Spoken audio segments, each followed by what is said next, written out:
வேதத்தை எடுத்துக்கொள்வோம். மத்தேயு சுவிசேஷம் 1வது அதிகாரம்.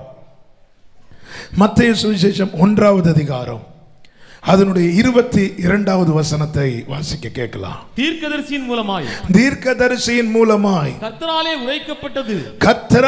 உரைக்கப்பட்டது நிறைவேறும்படி இது எல்லாம் நடந்தது. கைகளை உயர்த்தி ஆண்டவருக்கு மகிமை. வார்த்தையை திருப்பி வாசிங்க. தீர்க்கதரிசியின் மூலமாய் கர்த்தராலே உரைக்கப்பட்டது நிறைவேறும்படி இது எல்லாம் நடந்தது. ஆமென் சொல்லுங்க பார்க்கலாம். கர்த்தராலே உரைக்கப்பட்டது நிறைவேறும்படி இது எல்லாம் நடந்தது.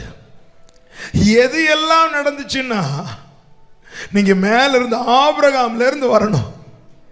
ஆமென். ஆபிரகாம்ல இருந்து யோசேப்பு கிட்ட வரணும், மரியாள் கிட்ட வரணும். என் ஆண்டவருடைய செயல்கள் நம்முடைய திராணிக்கும் நம்முடைய புத்திக்கும் அப்பாற்பட்டது. நம்ம இப்போ நடக்கதை வச்சுதான் நம்முடைய காரியங்களை தீர்மானிக்கிறோம். ஆனால் நாம் ஆராதிக்கிற தேவன் இப்பொழுது நடப்பதை வைத்தல்ல நம்முடைய காரியங்களை தீர்மானிப்பது. அவர் தீர்மானித்ததின் அடிப்படையில் எல்லாவற்றையும் அனுமதித்துக் கொண்டிருக்கிறார், எல்லாவற்றையும் நடப்பித்துக் கொண்டிருக்கிறார். கைகளை உயர்த்தி ஆண்டவருக்கு மகிமை. தீர்க்கதரிசியின் மூலமாய் உரைக்கப்பட்டது நிறைவேறும்படி இது எல்லாம் நடந்தது. நடந்த காரியங்கள் எல்லாம் கொஞ்சம் பிரதிகூலங்கள் தான் அதிகமா இருக்கும். மரியாள் வாழ்க்கையில் அப்படிதான். கிருபை பெற்றவளே வாழ்க என்று தூதன் வந்து கர்த்தருடைய வார்த்தையை சொல்லும் போது மரியாள் களி கூறவில்லை, அவள் கலங்கினாள். வேதம் சொல்லுகிறது அவள் கலங்கினாளா. என்ன கலக்கம்? திடீர்னு கிருபை கிடைக்குது, திடீர்னு கிருபை கிடைக்குது. இது என்னவாய் முடியுமோ? இது எப்படிப்பட்ட வாழ்த்துதல்? ஏன் எனக்கு திடீர்னு கூப்பிட்டு கிருபையை தாராரு? யோசிக்க ஆரம்பிக்கிறார். ஆண்டவர் வார்த்தைகளை வெளிப்படுத்தும் போது கேட்க ரொம்ப சந்தோஷமா இருந்தாலும் சொல்ற, நான் இன்னும் புருஷனை அறியேனே. உடனே ஆண்டவர் சொல்றார், பரலோகம் நிழலிடம் உன்னதமானவருடைய பலம் உனக்கு வரும், உன்னில் தோன்றுவது பரிசுத்த வித்தா இருக்கும். அப்படி தீர்க்க தரிசனங்கள் எல்லாம் வந்துட்டே இருக்கு. மரியாள் சொல்றார், நான் ஆண்டவருக்கு அடிமை. விட்டு கொடுக்கிறார்கள். சொல்றாங்க, எலிசபெத் மலடி என்னப்பட்டவளுக்கு, எலிசபெத்துக்கு இப்போ 6வது மாசம். நேர போய் சந்திக்க போனா எலிசபெத் வாழ்த்துகிறார்கள். ஆமென். எலிசபெத்தை மரியாள் வாழ்த்துகிறாள். மரியாளுடைய வாழ்த்துதலை கேட்டு வயிற்றுக்குள்ள இருக்கிற குழந்தை பரிசுத்த ஆவியினால் நிரம்பிச்சான். எப்படி? எதை கேட்டு? அப்போ அபிஷேகம் பண்ணப்பட்ட தேவ பிள்ளை பிளஸ் பண்ணாலே அபிஷேகம். ஆனா நம்முடைய வாழ்த்துதல்கள் பல நேரத்தில் இருக்கிறவங்களுக்கு அபிஷேகமும்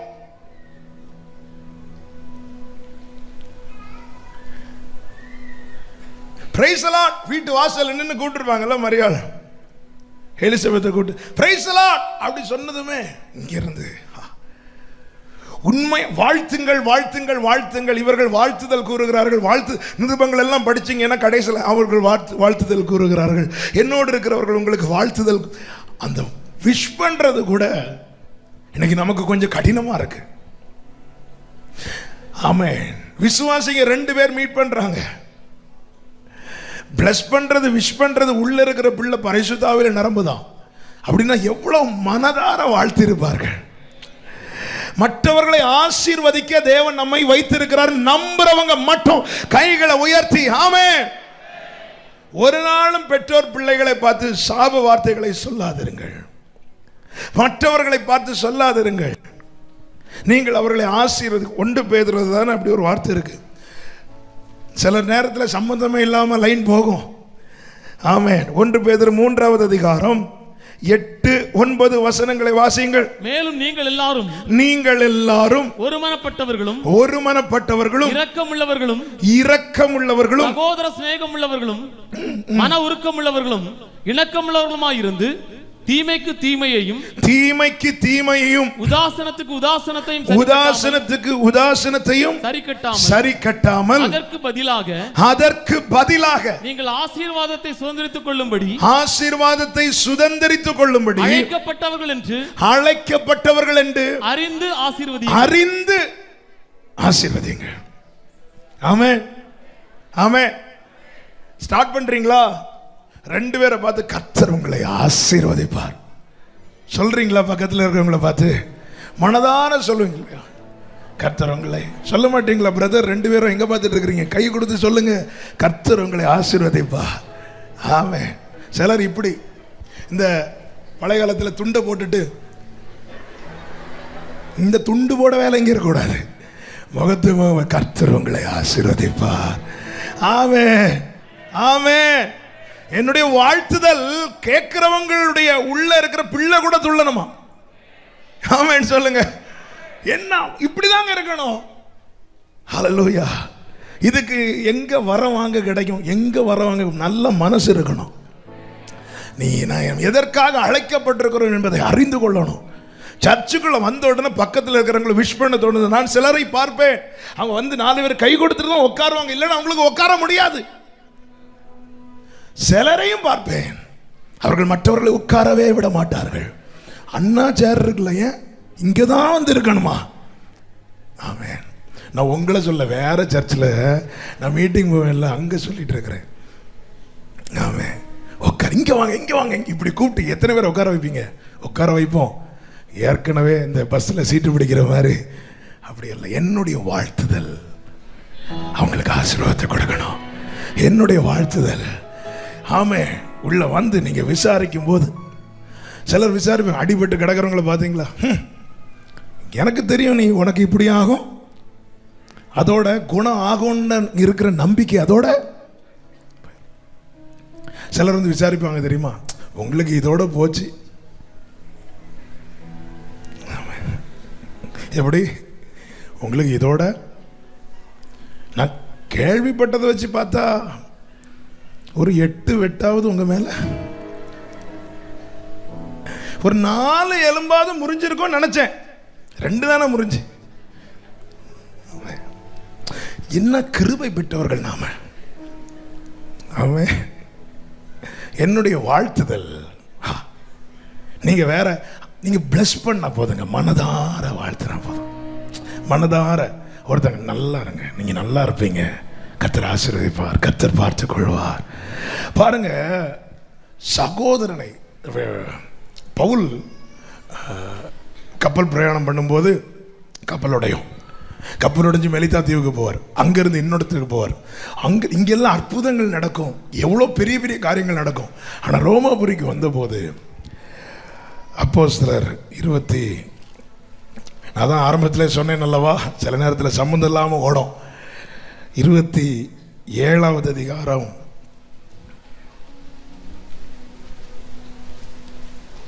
28வது அதிகாரம் 15வது வசனத்தை வாசிங்க. 15. அவ்விடத்தில் உள்ள சகோதரர்கள் நாங்கள் வருகிற செய்தியை கேள்விப்பட்டு சிலர் அபிபுரம் வரைக்கும், சிலர் 3 சத்திரம் வரைக்கும் எங்களுக்கு எதிர்கொண்டு வந்தார்கள். அவர்களை பவுல் கண்டு தேவனை ஸ்தோத்தரித்து தைரியம் அடைந்தார். ஹலோ, அவர்களை பவுல் கண்டு என்ன அடைந்தானோ? பாம்பு கடிச்சது, அற்புதம் நடந்துச்சு. கப்பல் உடைஞ்சது, அற்புதம் நடந்துச்சு. அற்புதங்கள் நடக்கும். ஆனா பவுலுக்கு எப்ப தெரியும் தைரியம் வந்துச்சு? விசுவாசிகளை பார்க்கும்போது. இங்க வந்து எத்தனை பேருக்கு தைரியம் கிடைக்குது, எத்தனை பேருக்கு தைரியம் போகுது? நம்முடைய வாழ்த்துதல் மற்றவர். அதனாலதான் நம்முடைய காரியத்தை அவிசுவாசிங்க கிட்ட ஷேர் பண்ணக்கூடாது. அவங்க மாம்சீகமான ஆலோசனைகளை தான் முன்வைப்பார்கள். மாம்சீக ஆலோசனை தேவ திட்டத்துக்கு கம்ப்ளீட் அகைன்ஸ்டா இருக்கும். எனவேதான் மாம்ச சிந்தை தேவனுக்கு விரோதமான பகை. ஆமென். இந்த வாழ்த்துதலை தொட்டதுனால நான் இது சொல்றேன், நல்ல மனதார வாழ்த்துங்க. இதுதாங்க நீங்க அவங்களுக்கு செய்யறது. ஆமென். நீங்க கொடுக்கிற பணத்தை காட்டிலும் நீங்க மனதார ஆராதனை முடிச்சு போகும்போது 2 பேரை பிளஸ் பண்ணிட்டு போங்க. இன்னைக்கு சொன்ன வாக்குத்தத்தத்தின் வார்த்தை உங்க வாழ்க்கையில நடக்கணும். பிளஸ் பண்ணிட்டு போங்க. கர்த்தர் செய்வார்னு சொல்லிட்டு போங்க. அப்படி சொல்லிட்டு போவேன்னு சொல்றவங்க கையை உயர்த்தி ஹalleluya. புதுசா வந்திருப்பாங்க உங்க பக்கத்துல. பிளஸ் பண்ணுங்க, விசாரிங்க, வாழ்த்துங்கள். மரியாளுடைய வாழ்த்துதலை கேட்டு எலிசபெத்தில் வயிற்றில் இருந்த பிள்ளை துள்ளிச்சான். பரிசுத்த ஆவியினால நிரம்பிச்சு. மனதார பிளஸ் பண்ணுங்க, கர்த்தர் ஆசீர்வதிப்பார். நான் சொல்ல வருகிற செய்திக்குள் வர விரும்புகிறேன். நல்ல கவனமா கேளுங்க. தேவன் ஒரு காரியத்தை செய்யும் போது அந்த காரியத்தை, ஒரு காரியத்தை சொன்னார்னா அதை செய்து முடிப்பார். மரியாள் வாழ்க்கையில் இந்த வாழ்த்துதலோடு நிற்கவில்லை. அடுத்து ஒரு பெரிய கொடுங்காற்று வீசுது. என்ன தெரியுமா? யோசேப்பு அவளை தள்ளிவிட நினைத்தான். இதெல்லாம் ஏன் நடக்குது? என் வாழ்க்கையில ஏன் இதெல்லாம் நடக்குது? சர்ச்சுக்கு வரும்போது எனக்கு நல்ல ஆறுதலான வார்த்தை, ஆரோக்கியமான வசனம். வெளியே போனா கொடுங்காற்று. ஏன் இதெல்லாம் எனக்கு இப்படி நடக்குதுன்னு கேட்டா அதற்கான பதில் தான் கர்த்தரால் உரைக்கப்பட்டது நிறைவேறும்படி இது எல்லாம் நடந்தது. இந்த 2019ல என் வாழ்க்கையில் நடந்தது கர்த்தரால் உரைக்கப்பட்டது நிறைவேறும்படியாக என்று நம்புகிறவர்கள் மாத்திரம். உங்களுக்கு எப்படி தேவனை மகிமைப்படுத்த தோணுதோ, எப்படி ஆண்டவரை உயர்த்த தோணுதோ, எப்படி ஹalleluya. நல்ல கவனமா கேளுங்க. தேவன் ஒரு காரியத்தை செய்யும் போது 3 விதங்களில் அந்த காரியத்தை செய்கிறார். கர்த்தருடைய வசனம் நிறைவேறுகிற காரியத்தில் தேவன் ஒன்றை எப்படி செயல்படுத்துகிறார் என்றால் 3 வழிகளில், 3 விதங்களில். முதலாவது, தேவன் அந்த விஷயத்தை நிர்ணயம் பண்ணுகிறார். முதலாவது அந்த காரியத்தை தேவன் நினைக்கிறார் அல்லது தீர்மானிக்கிறார், நிர்ணயம் பண்ணுகிறார். இரண்டாவது, எதை நிர்ணயம் பண்ணுகிறாரோ, எதை தீர்மானித்தாரோ அதை அவர் உரைக்கிறார். முதலாவது நிர்ணயம் பண்ணுகிறார், இரண்டாவது உரைக்கிறார், மூன்றாவது அதை செய்கிறார். இந்த 3 காரியங்களை நாம் எனக்கு தியானிக்க போறோம். நேரம் எப்படி ஒத்துழைக்கும் என்று தெரியவில்லை. 3லும் அநேக காரியங்களை தியானிக்க வேண்டி இருக்கிறது. முதலாவது, தேவன் ஒரு காரியத்தை செய்வதற்கு முன்னே அந்த காரியத்தை தேவன் நிர்ணயம் பண்ணுகிறார். எடுத்து வாசியுங்கள். ஏசாயா 14வது அதிகாரத்தின் 24வது வசனம். 14:24 நன்றாய் தெரிந்த வசனம். கடந்த ஆண்டிலே நமக்கு வாக்குத்தத்தமாய் கொடுக்கப்பட்ட வார்த்தை. வாசியுங்கள். நான் நினைத்திருக்கிறபடியே நடக்கும். நான் நிர்ணயித்தபடியே நிலைத்து நிற்கும். கரங்களை உயர்த்தி ஹalleluya. நான் நினைத்திருக்கிற. அப்படி 27வது வசனத்தை வாசிங்க. சேனைகளின் கர்த்தர் இப்படி நிர்ணயித்திருக்கிறார். சேனைகளின் கர்த்தர் இப்படி நிர்ணயித்திருக்கிறார். யார் அதை வியர்த்தமாக்குவான்? யார் அதை வியர்த்தமாக்குவான்? அப்படின்னா யார் அதை உடைச்சு போடுவான்? யார் அதை தடை செய்வான்? யார் அதை அவமாக்குவான்? கர்த்தர் நினைத்திருக்கிறபடி, கர்த்தர் நிர்ணயித்தபடி தான் நடக்கும். நம்புறவங்க கரங்களை உயர்த்தி ஒரு விசை கூட ஹalleluya. நம் தேவன் யார் என்பதை நாம் அறிந்து கொள்ள வேண்டும். வேதம் அதை நமக்கு தெளிவாய் கற்றுக் கொடுக்கிறது, காண்பித்துக் கொடுக்கிறது. நம்ம ஆண்டவருடைய வல்லமை. நான் மெடிடேஷன் பகுதியில் சொன்னேன், தாவீதுடைய சக்சஸுக்கு ஒரு ரீசன் என்ன அப்படின்னா, அவன் தேவனை பார்த்த விதம் அப்படிப்பட்டதா இருந்தது. ஆண்டவரே சொன்னார், என் தாசனாகிய தாவீதை கண்டுபிடித்தேன், அவன் என்னை நோக்கி என் பிதா, என் இரட்சகர், என் கன்மலை என்று சொல்லுவான். என்ன தாவீது அவர் அப்படி பார்க்கிறான். சவுலுக்கு முன்னாடி நிற்கும் போதும் சரி, சிங்கத்துக்கு முன்னாடி நிற்கும் போதும் சரி, கோலியாத்துக்கு முன்னாடி நிற்கும் போதும் சரி, ஒரு காரியம் தேவன் உரைக்கும் போது அதை சொல்லுகிறவர் யார் என்பதை பார்க்கணும். என் ஆண்டவர் நினைத்திருக்கிறபடி நடக்கும், நிர்ணயித்தபடி நிலை நிற்கும். என் ஆண்டவருடைய வல்லமை எப்படிப்பட்டது? ஏசாயா 40:12 சொல்லப்பட்டிருக்கிறது. எடுக்க வேண்டாம், நான் சொல்லுகிறேன். தண்ணீர்களை தமது கைப்பிடியால் அளந்து, வானங்களை ஜானளவாய் பிரமாணித்து, பூமியின் மண்ணை மரக்காலால் அடக்கி, பர்வதங்களை துலாக்கோலாலும் மலைகளை தராசாலும் நிறுத்தவர். ஆமென். ஏசாயா 51:15 அலைகள் கொந்தளிக்கத்தக்கதாய் சமுத்திரத்தை குலுக்குகிற சேனைகளின் கர்த்தர் என்னும் நாமம் உள்ளவர். ஏசாயா 43:6 வடக்கை நோக்கி கொடு என்றும் தெற்கை நோக்கி வைத்திராதே என்றும் சொல்லுகிறவர்.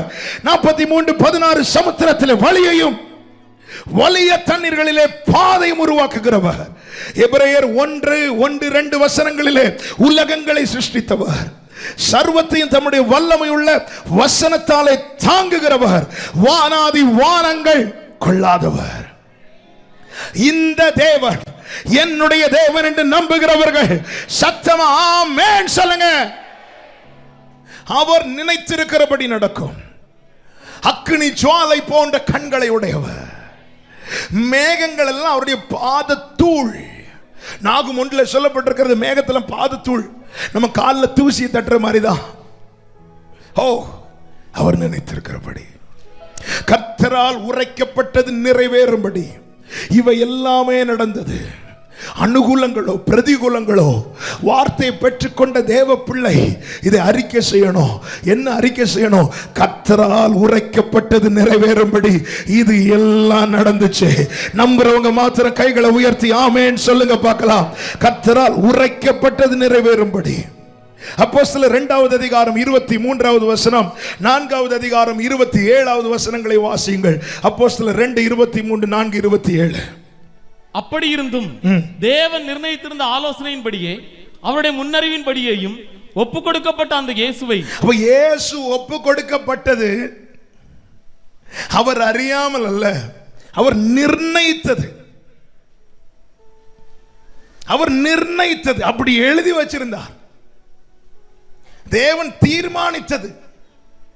என்ன ஆண்டவர் இப்படி விட்டுட்டீங்களே ஆண்டவரே? இல்ல, அவரை தாண்டி நம்ம நிழல கை வைக்கிற வல்லமை எங்கும் கிடையாது.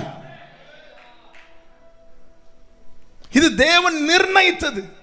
அப்போஸ்தலர் 4 வாசிங்க, 4:27. அந்தபடி உம்முடைய கரமும் உம்முடைய ஆலோசனையும் முன் குறித்தவைகள் யாவையும் செய்யும்படி. நல்ல கவனிங்க, உம்முடைய கரமும் உம்முடைய ஆலோசனையும் முன் குறித்து வச்சிருக்கிறார், எழுதி வச்சிருக்கிறார். ஹல்லேலூயா. உம்முடைய கரமும் உம்முடைய, அவன் வேதம் எப்படி உருவானது? அவருக்குள் எழும்பின ஆலோசனை அவருடைய கரத்தால் எழுதப்பட்டு நம்ம கையில கொடுக்கப்பட்டிருக்கிறது. கைகளை உயர்த்தி ஆமென் சொல்லுங்க பார்க்கலாம். அவருடைய கரமும் அவருடைய ஆலோசனையும் முன் குறித்தவைகள், வாசிங்க வாசிங்க வாசிங்க, யாவையும் செய்யும்படி ஏரோதும் பிலாத்துவும் புறஜாதிகளோடும் இஸ்ரவேல் ஜனங்களோடும் கூட நீர் அபிஷேகம் பண்ணின உம்முடைய பரிசுத்த பிள்ளையாகிய இயேசுவுக்கு விரோதமாய் மெய்யாகவே கூட்டம் கூடினார்கள். இயேசுவுக்கு விரோதமாய் பிலாத்துவும் ஏரோதுவும் கூட்டம் கூட காரணம் அவர் ஏற்கனவே முன்குறித்தது, அவர் நிர்ணயித்தது. அவர் நினைத்திருக்கிறபடிதான் நடக்கும், அவர் நிர்ணயித்தபடிதான் நிலை நிற்கும். எனவே தான் ஆண்டவராக இயேசு சொன்ன, நான் கேட்டால் என் பிதா 12 லேகியோனுக்கு தூதர்களை எனக்காக அனுப்புவார். ஆனா அவர் கேட்கல. காரணம், அவர் வந்ததை, அவர் நிர்ணயித்ததை நிறைவேற்ற. ஆமென் சொல்லுங்க பார்க்கலாம். என கேட்டுக்கொண்டிருக்கிற கர்த்தருடைய பிள்ளைகளே, நம் ஒவ்வொருவரை குறித்தும் நம்முடைய ஒவ்வொரு காரியங்களை குறித்தும் ஆமென் நல்ல அனுகூலங்கள் மாத்திரம் ஒவ்வொன்றையும் என் ஆண்டவர் ஏற்கனவே நிர்ணயித்து வைத்திருக்கிறார். புரியும்படி இன்னொரு வார்த்தை கூட சொல்லுகிறேன். தேவன் எதை நிர்ணயித்திருக்கிறாரோ அதுதான் நம்மை குறித்த தேவ சித்தம். தேவன் எதை நினைத்திருக்கிறாரோ அதுதான் நம்மை குறித்த தேவ சித்தம். ஏற்கனவே என்னை குறித்ததான சித்தம் என்னுடைய வளர்ச்சியை வைத்து உருவாக்கப்பட்டதல்ல. ஏற்கனவே. ஹல்லேலூயா. தேவன் எதை நிர்ணயித்திருக்கிறாரோ, எபேசியர் 1:10 வாசிங்க. எபேசியர் 1வது அதிகாரம் 10வது வசனம் 12வது வசனம். தமக்குள்ளே தீர்மானித்திருந்த, இந்த வார்த்தையை கவனிங்க, தமக்குள்ளே தீர்மானித்திருந்த, தம்முடைய தயவுள்ள சித்தத்தில், தம்முடைய தயவுள்ள சித்தம். தமக்குள்ள என்ன தீர்மானிக்கிறாரோ அதுதான் சித்தம். ஏற்கனவே அவர் நிர்ணயித்திருக்கிறார், ஒவ்வொன்றையும் தீர்மானிக்கிறார். 12வது வசனத்தை வாசிங்க. சித்தத்தின் ஆலோசனைக்கு தக்கதாக, தம்முடைய சித்தத்தின் ஆலோசனைக்கு தக்கதாக எல்லாவற்றையும் நடப்பிக்கிற, எல்லாவற்றையும் நடப்பிக்கிற அவருடைய தீர்மானத்தின்படி, அவருடைய தீர்மானத்தின்படி நாங்கள் முன் குறிக்கப்பட்டு கிறிஸ்துவுக்குள் அவருடைய சுதந்திரமாகும்படி. ஆமென். போதும். அவர் என்ன தீர்மானிக்கிறாரோ, அவர் என்ன நிர்ணயித்திருக்கிறாரோ அதுதான் நம்மை குறித்த பிதாவின் சித்தம். என் ஆண்டவராக இயேசு கிறிஸ்து ஜெபிக்க சொல்லிக் கொடுக்கும் போது இப்படி சொன்னார், உம்முடைய சித்தம் பரலோகத்தில் செய்யப்படுவது போல பூமியிலேயும் செய்யப்படுவதாக. நல்ல கவனமா கேளுங்க, கர்த்தருக்கு மகிமை உண்டாவதாக. அப்போ நான் ஏதோ 10 பேர் கூடின கூட்டத்தில் எப்படியோ தெரியாம வந்துட்டேன்னு அல்ல. எப்படி ரட்சிக்கப்பட்டீங்கன்னு கேட்ட அநேகருக்கு ரட்சிக்கப்பட்டது கூட எனக்கு சொல்ல தெரியாத நிலை. அது தப்போ பாவமோ என்று நான் சொல்ல வரவில்லை. இங்க இருக்கிற ஒவ்வொருவரும் கேட்கணும். இந்த செய்தி ஆன்லைன் மூலமா கேட்டுக்கொண்டிருக்கிற ஒவ்வொருவருக்கும் சொல்லுகிறேன், கர்த்தரை அறிந்து கர்த்தரால் ரட்சிக்கப்பட்டது உண்மையானால், கர்த்தர் உங்களை ரட்சித்தது உண்டானால், கவனமா கேளுங்க, உன்னை குறித்ததான காரியம் எல்லாம் ஏற்கனவே அவருக்குள்ளே நிர்ணயிக்கப்பட்டிருக்கிறது. விசுவாசிக்கிறவர்கள் கைகளை உயர்த்தி ஆண்டவருக்கு ஸ்தோத்திரம் செலுத்துங்கள். ஏற்கனவே நிர்ணயிக்கப்பட்டிருக்கிறது. ஆண்டவராக இயேசு கிறிஸ்து இதை நிறைவேற்றும்படி வந்தார், சித்தம் செய்ய வந்தார். சித்தமே என் போஜனம் என்று சொன்னார். சித்தத்துக்கு தான் தன்னை முற்றிலுமாய் ஒப்பு கொடுத்தார்.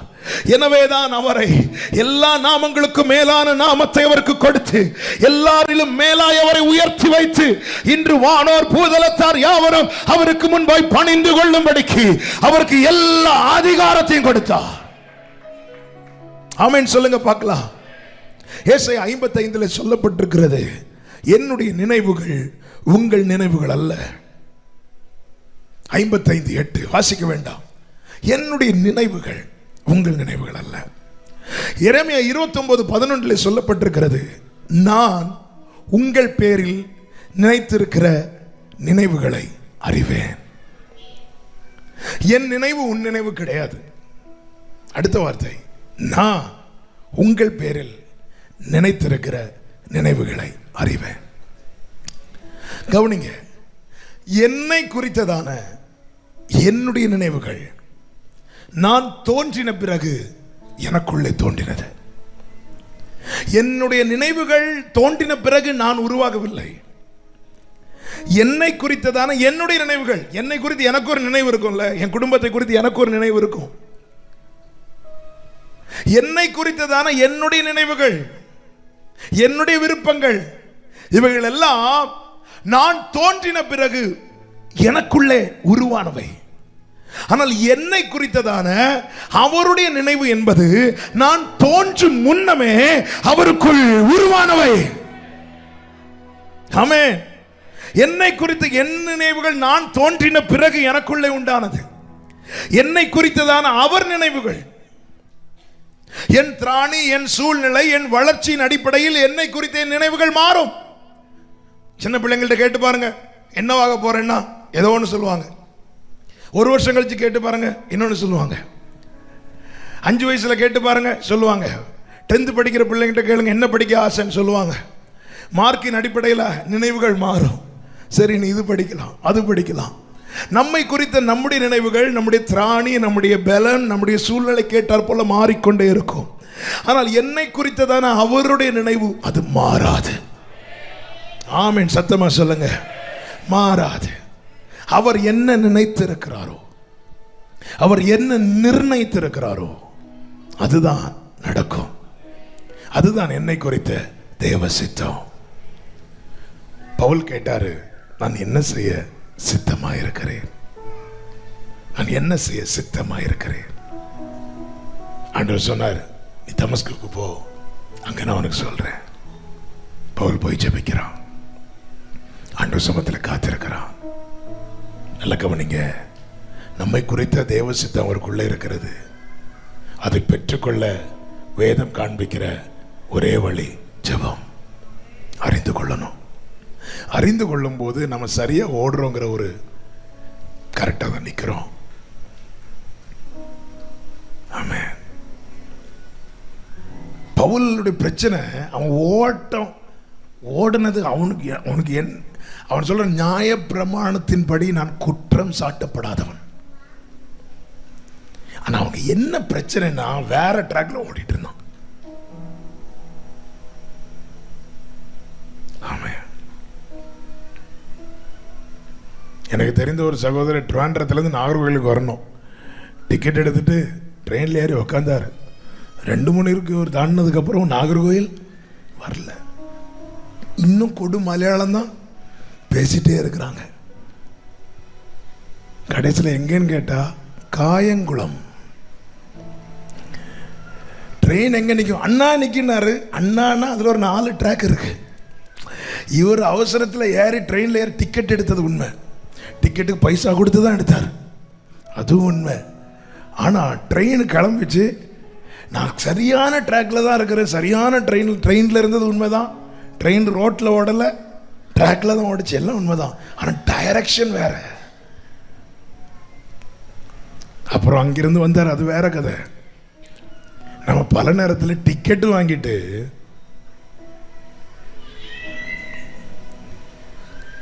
என்னை குறித்து தேவன் ஒரு காரியத்தை நிர்ணயித்திருக்கிறார்ல, அதுதான் என்னை குறித்து அவருடைய சித்தம், அதுதான் என் லைஃப், அதுதான் என்னுடைய ஓட்டம். இதை நான் அறிந்து கொள்ளணும். இது நான் யார்கிட்ட போய் கேட்க? இது என்னை குறித்து யார் நிர்ணயித்திருக்கிறாரோ அவர்கிட்ட தான் கேட்க முடியும், அவர்கிட்ட தான் போக முடியும், அவர் சமூகத்தில் தான் காத்திருக்க முடியும். எனவே தான் என்னை கேட்டுக்கொண்டிருக்கிற அன்பு சகோதர சகோதரி, தேவனோடு உனக்கு இருக்கிற உறவு உன்னை குறித்த தேவ திட்டத்தை உனக்கு வெளிப்படுத்தி கொண்டே இருக்கும். தேவனோடு உனக்கு இருக்கிற அந்த நெருக்கம் சொல்லிட்டே இருப்பார். ஆபிரகாம் சொல்லிட்டே இருந்தார்ல, உன் சந்ததி உன் சந்ததி, ஹல்லேலூயா சொல்லிட்டே இருந்தார்ல. ஆபிரகாம் கேட்காமலே சொல்லிட்டு இருந்தார். ஏன்னா ஆபிரகாம் என்னுடைய சிநேகிதன். தேவன் என்ன நம்ம தலைகீழ நின்னாலும் தேவன் நிர்ணயித்ததை மாற்ற முடியாது. சத்தமா ஆமென் சொல்லுங்க. இந்த அறிவு நமக்கு இருக்கணும். நம்முடைய ஞானத்தின் பலத்தின் அடிப்படையில் அல்ல தேவன் நம்மை தெரிந்து கொண்டது. அப்படி தெரிந்து கொண்டிருப்பார். ஆனால் நான் இங்க நிக்கிறதுக்கு சான்ஸே கிடையாது. உங்களை பத்தி நீங்க சொல்லிடுங்க. தேவன் ஏற்கனவே நிர்ணயித்தது. இந்த 2019 டிசம்பர் 22ஆம் தேதி இந்த பகல்ல இந்த சபைக்குள்ள இருந்து ஆராதிப்பது என்பது தேவன் ஏற்கனவே நிர்ணயித்தது. ஆமென் சொல்லுங்க. அவர் நிர்ணயித்தது தான் நடக்கும். இரண்டாவது காரியம், நேரம் போறதுனால சொல்றேன், எதை நிர்ணயித்தாரோ அதை உரைப்பார். இயேசுவின் வாழ்க்கை, இயேசு பிறந்தது முதல் அவர் மரணம், அவருடைய உயிர் தெழுந்து போறது எல்லாமே ஏற்கனவே நிர்ணயித்தது, ஏற்கனவே உரைக்கப்பட்டது. வேகமாய் சொல்லுகிறேன், கிறிஸ்துவின் பிறப்பு ஏற்கனவே உரைக்கப்பட்டது. ஏசாயா 7:14, 9:6. ஒரு கன்னிகை கர்ப்பவதியாகி ஒரு குமாரனை பெறுவாள், அவருக்கு இம்மானுவேல் என்று பெயரிடுவாயாக. கிறிஸ்துவின் பிறப்பு ஏற்கனவே உரைக்கப்பட்டது. கிறிஸ்து பிறக்கும் இடமும் உரைக்கப்பட்டது. ஆமென். மீக 5:7, எப்ராத்தா எனப்பட்ட பெத்லகேமே, யூதாவில் ஆயிரங்களுக்குள்ளே சிறியதா இருந்தாலும் இஸ்ரவேலை ஆள போகிறவர் உன்னிடத்திலிருந்து வருவார். கிறிஸ்துவின் வளர்ச்சி உரைக்கப்பட்டது. ஏசாயா 11:1. ஆமென். கிறிஸ்துவின் ஊழியம் ஏற்கனவே உரைக்கப்பட்டது. ஏசாயா 61:1 முதல் 3 வரை. இயேசு கிறிஸ்துவின் எருசலேம் பவனி, ஒரு கழுதை மேல வருவார்ல, அது ஏற்கனவே உரைக்கப்பட்டது. சகரியா 9:9. இதோ உன் ராஜா கழுதையின் மேலும் கழுதை குட்டின் மேலும் வருகிறார். கிறிஸ்துவுக்கு விலை நிர்ணயித்தது ஏற்கனவே உரைக்கப்பட்டது. 30 வெள்ளி காசுல கிறிஸ்துவுக்கு விலை நிர்ணயித்தது ஏற்கனவே உரைக்கப்பட்டது. சகரியா 11ஆம் அதிகாரம் 12-13, அது மட்டும் வாசிங்க. சிலர் ஒரு மாதிரி பார்க்குறாங்க. 11வது அதிகாரம் 12-13 வசனங்கள்.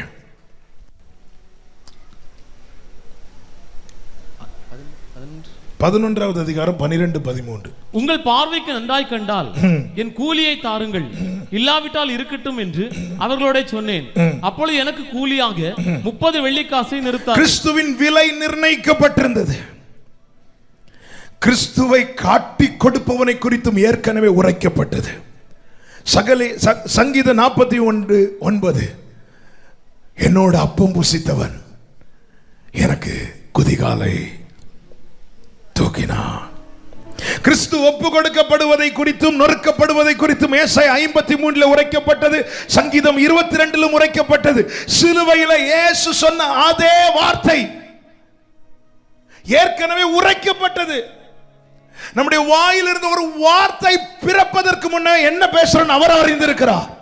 நாம் யாரை சேவிக்கிறோம், யாரை ஆராதிக்கிறோம் என்பதை அறிந்து புரிந்து உணர்ந்து கொள்ளதான் இவங்களை எல்லாம் சொல்றேன். பிறக்கிற இடம், எப்போ பிறப்போம், வளர்ச்சி, வாழ்க்கை, கூட இருக்கிறவன் பண்ற துரோகம், மனுஷன் போடுற வேலை.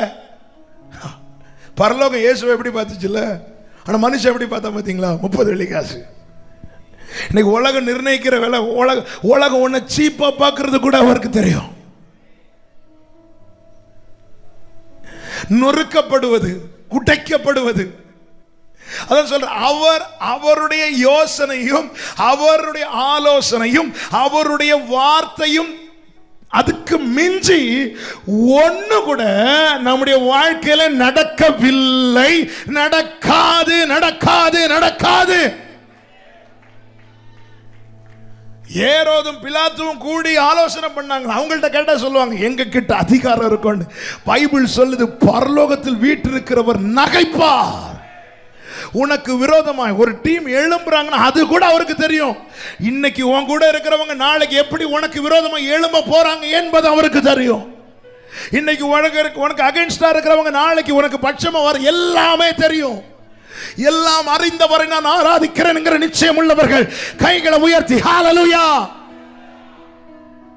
துன்மார்க்கரோடு அவருக்கு குழியை நிர்ணயம் பண்ணினார்கள். 2 கள்ளர்கள் நடுவில் அரைக்கப்பட்டது முன்குறிக்கப்பட்டது. அவருடைய மரணம் முன்குறிக்கப்பட்டது. ஆனால் அவர் மரித்த போது ஐஸ்வர்யவான்களோடு கூட இருந்தார். ஒரு ஐஸ்வர்யவான் அவருடைய சரீரத்தை எடுத்து அடக்கம் பண்ணினது உரைக்கப்பட்டது. அவருடைய உயிர்த்தெழுதல் உரைக்கப்பட்டது. அவர் எடுத்துக்கொள்ளப்பட்டது உரைக்கப்பட்டது. அவர் மீண்டும் வரப்போகிறது, அதுவும் உரைக்கப்பட்டிருக்கிறது. இவைகள் எல்லாம் நடந்தது உண்மையானால் இயேசு சீக்கிரம் வரப்போகிறார். மாரநாதா. நல்ல கைகளை தட்டி ஆண்டவருக்கு மகிமை. அவர் எதை தீர்மானித்திருக்கிறாரோ, அவர் எதை நிர்ணயித்திருக்கிறாரோ அதை தான் உரைக்கிறார். அப்படின்னு என்ன அர்த்தம்? அவர் மனுஷன் கிடையாது. மனுஷன் என்ன நினைக்கிறது ஒண்ணு, பேசுறது ஒண்ணு. என் அப்பா அப்படி கிடையாது, என் ஆண்டவர் அப்படி கிடையாது. அவர் யோசனையில் வல்லவர், செயல்களில் மகத்துவர். நல்ல கரங்களை தட்டி ஆண்டவருக்கு மகிமையை செலுத்துங்க. அவர் உரைக்கிறார். எதை தீர்மானிக்கிறாரோ அதை உரைக்கிறார். 3வது காரியத்தை சொல்லி நான் முடிக்கிறேன். எதை தீர்மானித்தாரோ அதை தான் உரைத்திருக்கிறார்.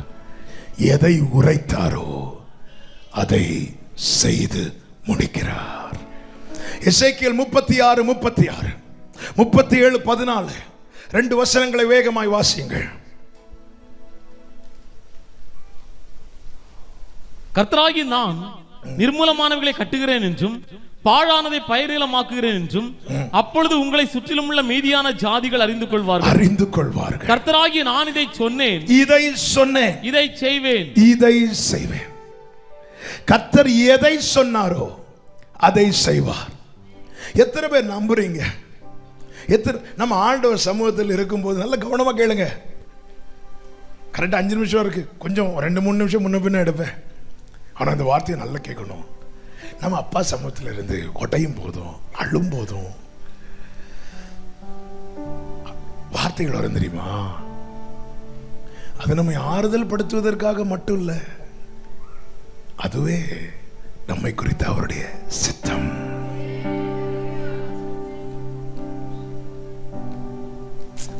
ஆறுதலா இருந்துச்சு.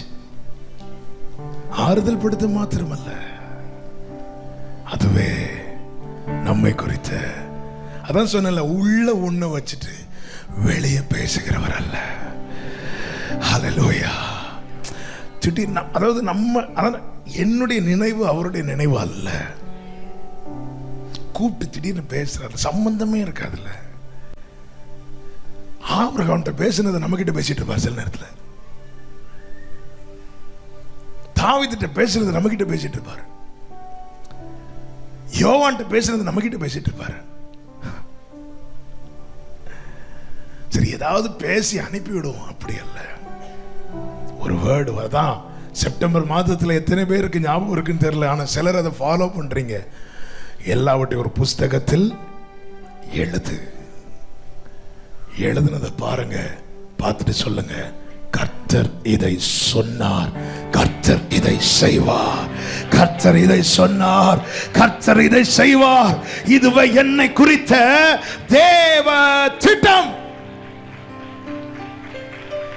ஏசாயா 9:8, ஆண்டவர் யாக்கோபுக்கு ஒரு வார்த்தை அனுப்பினார், அது இஸ்ரவேல் மேல் இறங்கிட்டு.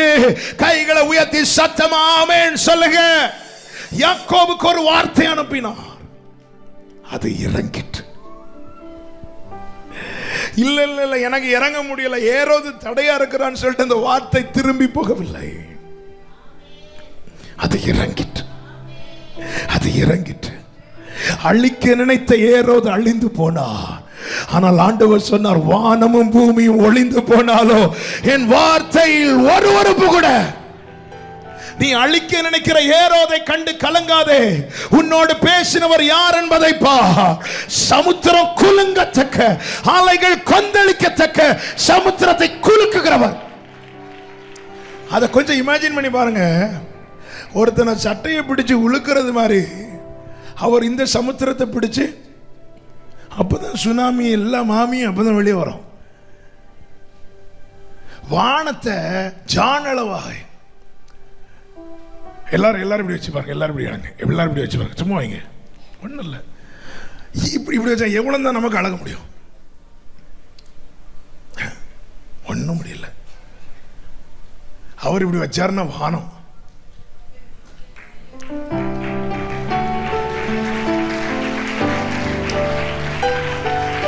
எனக்கு சந்தோஷம் அவருடைய கை வானத்தை அளக்கும் என்பதல்ல. எனக்கு சந்தோஷம் அந்த உள்ளங்கையில என்னை வரைந்திருக்கிறார். அந்த உள்ளங்கையில. ஹல்லேலூயா. Come on. நீ சிறியவனா எண்ணப்படலாம், அற்பமானவனா எண்ணப்படலாம், சின்னவன் ஆயிரமும் சிறியவன்.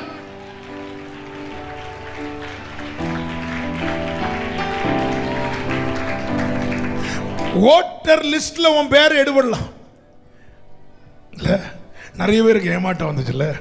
என்ன பிரதர், சாலமன் பிரதர் காலையிலே குளிச்சுட்டு போய் கியூல நின்று பார்க்குறாரு, லிஸ்ட்லேயே இல்லை. ஆமாம், அது மனுஷனுடைய தந்திரத்தினால ஓட்டர் லிஸ்ட்லேருந்து என்ன அழிக்க முடியும், ரேஷன் கார்டுலேருந்தும் என்ன மாற்ற முடியும். ஆனால் என் அப்பா கையில் இருந்து என்ன.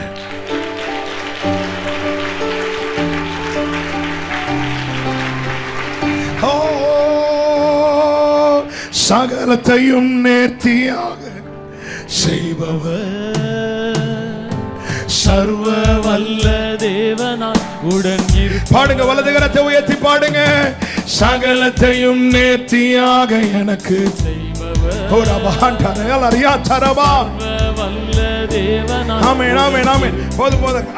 நேரம் போயிட்டு அவர் நினைத்திருக்கிறதை நடத்தி முடிப்பார். அவர் நினைத்திருக்கிறதை நடத்தி முடிப்பார். கடந்த நாட்கள்ல ஆமென் ஒரு வார்த்தை நான் ரொம்ப பலப்படுத்துச்சு.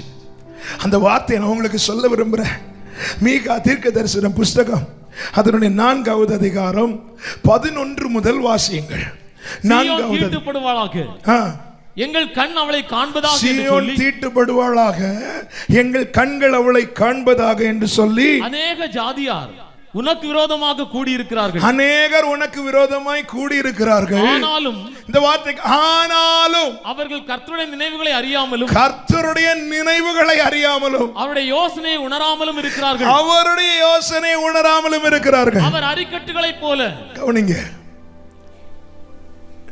அதுக்கு மேல பாத்தீங்கன்னா சீயோன் கதறுது, வேதனையில கதறுது.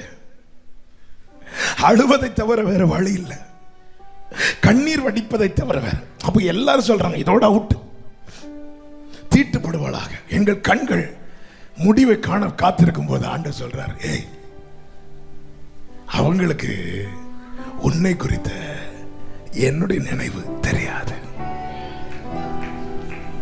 உன்னை குறித்த என் நினைவு தெரியாது.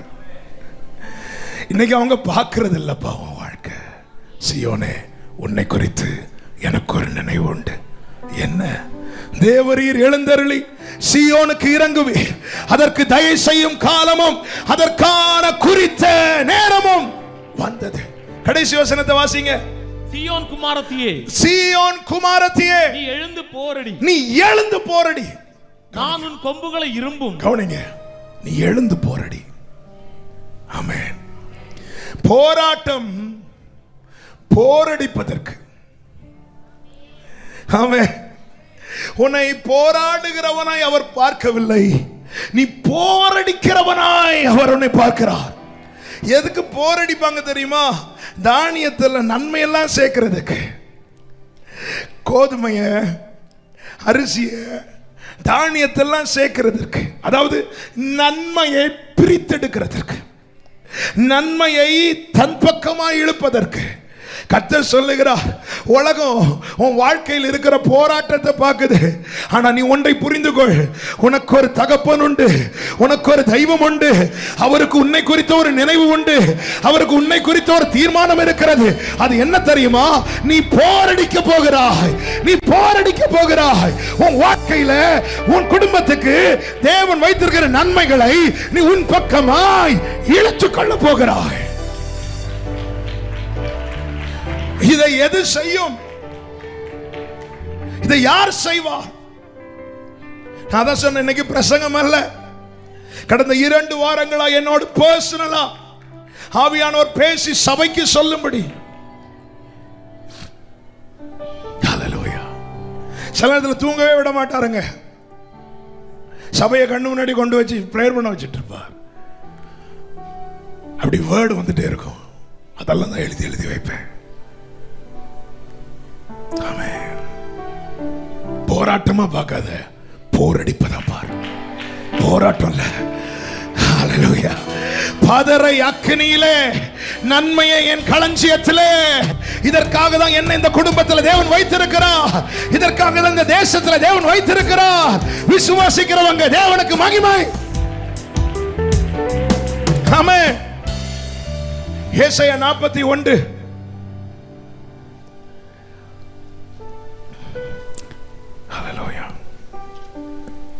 ஏசாயா 41 13 முதல் வாசிங்க. உன் தேவனாய் இருக்கிற கர்த்தராகிய நான், உன் தேவனாய் இருக்கிற கர்த்தராகிய நான் உன் வலது கையை பிடித்து, உன் வலது கையை பிடித்து, பயப்படாதே, பயப்படாதே, நான் உனக்கு துணை நிற்கிறேன் என்று சொல்லுகிறேன். நான் உனக்கு துணை நிற்கிறேன் என்று சொல்லுகிறேன். யாக்கோபு என்னும் பூச்சியே, யாக்கோபு என்னும் பூச்சியே, இஸ்ரவேலின் சிறு கூட்டமே, சிறு கூட்டமே, பயப்படாதே, பயப்படாதே, நான் உனக்கு துணை நிற்கிறேன் என்று, நான் உனக்கு துணை நிற்கிறேன் என்று கர்த்தரும் இஸ்ரவேலின் பரிசுத்தருமாகிய உன் மீட்பர் உரைக்கிறார். அடுத்த வார்த்தை, இதோ போரடிக்கிறதற்கு, நல்ல கவனிங்க, இதோ போரடிப்பதற்கு நான் உன்னை புதிதும் கூர்மையுமான பற்கள் உள்ள எந்திரமாக்குகிறேன். நீ மலைகளை மிதித்து நொறுக்கி குன்றுகளை பதருக்கு ஒப்பாக்கி விடுவாய், அவைகளை தூற்றுவாய். அப்பொழுது காற்று அவைகளை கொண்டு போய் சுழல் காற்று அவைகளை பறக்கடிக்கும். ஆமென். கவனிங்க, புதிதும் கூர்மையுமான பற்கள் உள்ள இயந்திரமாக்குவேன். த்ரெஷர்ல இது சொல்லும் போது ஒரு எந்திரமும் கிடையாது, கரண்ட் கிடையாது, டீசல் கிடையாது, பெட்ரோல் கிடையாது, ஒரு எந்திரமும் கிடையாது. ஆனா சொன்னார் இப்படி ஒரு எந்திரத்தை. ஏசாயாவுக்கு புரிஞ்சிருக்காது, ஒருத்தருக்கும் புரிஞ்சிருக்காது. இன்னைக்கு அப்படி எந்திரங்கள் இருக்கிறது இல்ல. அந்த எந்திரத்தை மனுஷன் உருவாக்கின பிறகு அவர் பார்த்துட்டு ஹே இதே மாதிரி நான் உன்னை உருவாக்குவேன்னு சொல்லல. கரண்ட் கண்டுபிடிக்கிறதுக்கு முன்னாடி, டீசல் பெட்ரோல்லாம் கண்டுபிடிக்கிறதுக்கு முன்னாடி, இப்படிப்பட்ட எந்திரங்களை குறித்து மனிதன் யோசிக்கிறதுக்கு முன்னாடியே போரடிக்கிறதுக்கு ஒரு எந்திரம் உண்டு என்ன கர்த்தர் சொல்லி இருப்பாரனா. ஓ ஹalleluya. இந்த எந்திரங்கள் அடையாளங்கள். இப்படி நான் உன்னை மாற்றுவேன், இப்படி நான் உன்னை மாற்றுவேன். இனி நீங்க போகும்போது இப்படிப்பட்ட எந்திரங்களை பார்க்கும்போது ஆண்டவருக்கு பிரைஸ் பண்ணுங்க. இது அடையாளம், என் வாழ்க்கையில நடக்கும் என்பதற்கான அடையாளம்.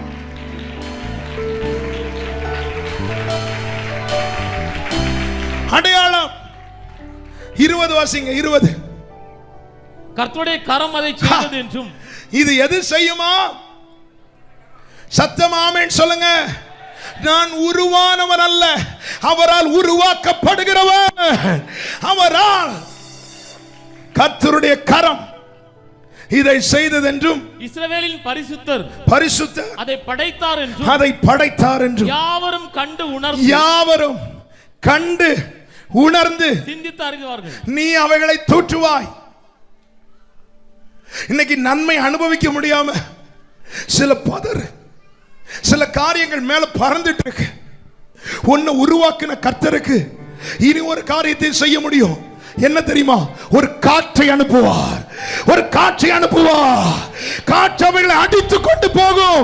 விசுவாசிக்கிறவங்க நல்ல கைகளை தட்டி, என் குடும்பத்தில் நன்மையை காணாதபடி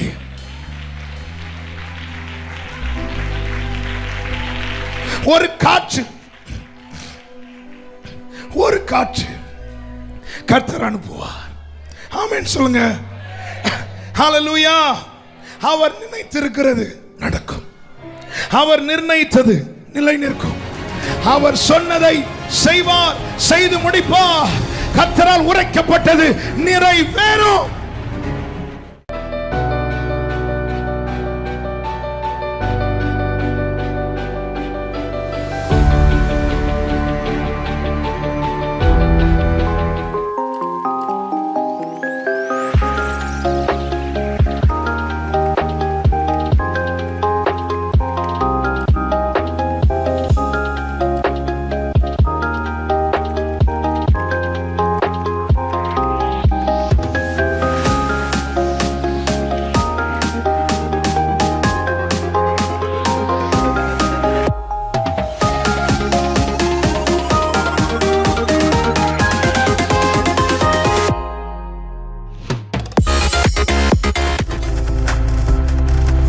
நீங்கள் பார்த்துக் கொண்டிருப்பது உங்கள் ஜாய் டிவி. உங்கள் துக்கம் சந்தோஷமாய் மாறும்.